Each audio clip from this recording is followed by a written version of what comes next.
Good morning, everybody. Today we're talking about the Alphafly 3. I see that the article was released on Believe in the Run, talking about the shoe. It's not released yet.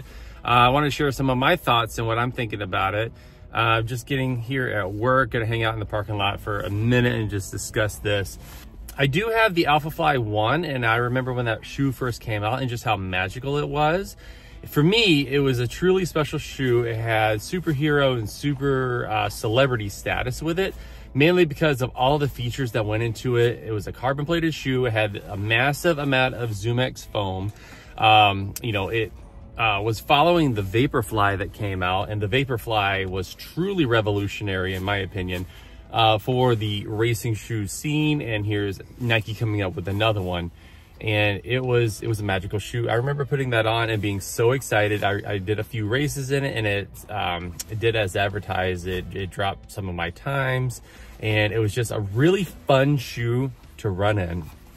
And I see that they made some modifications to the 2 and then the 3, which we'll discuss here in a second. But for me, the Alphafly 1, it did have some issues in terms of stability, especially on, say, like an accidental heel strike.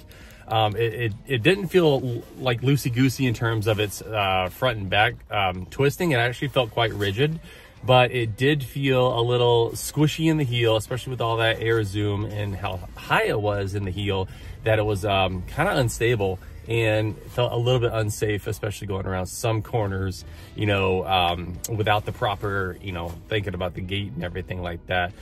And then also the price point, I really honestly was not excited about the Alphafly 2 when it came out.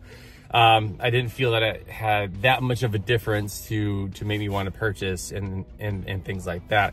I see that they made some modifications, but it just simply wasn't enough for me to purchase.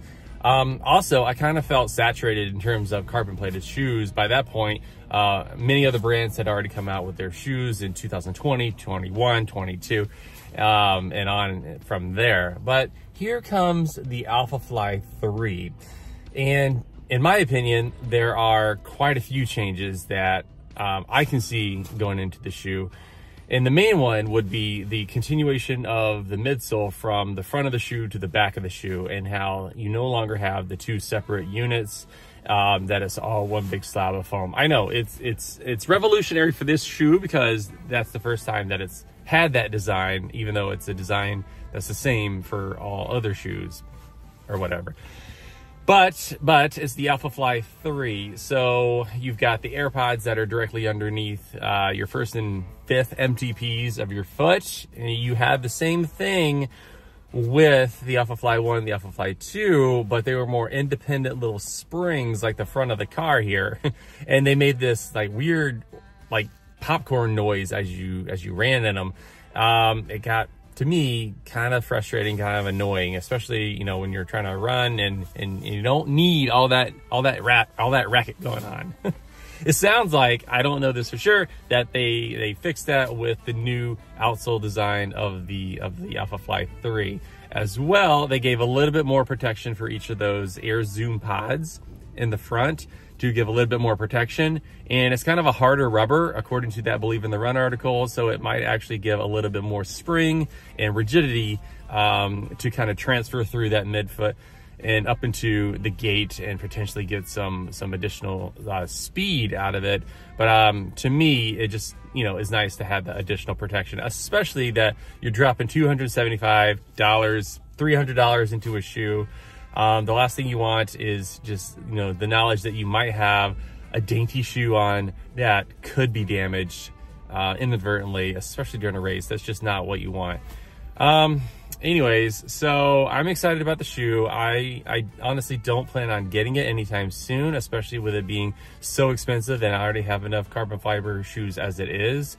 With that being said, potentially the Alphafly 2 will go on sale once the 3 comes out, and the 3, it sounds like it's going to come out in January of 2024, so like 2 months from now, give or take a month from now. So you can be expecting that for those that want to be on the cutting edge, the bleeding edge of racing shoes. I am excited about it. I just don't plan on getting it.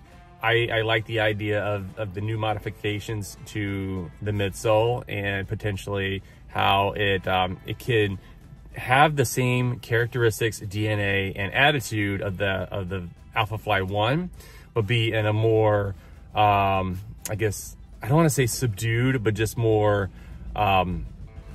long-term package, and one that you don't expect just a couple of hundred, maybe, if anything, a couple of races out of, and then it falls apart. I get that with the racing shoe, but for me, I would like it to be more than just a few races and then it's done. I'm not a pro and I'm not sponsored, so there's that. Anyways, just want to touch base with you on the Alphafly 3. Thank you so much for watching. See you in the next one.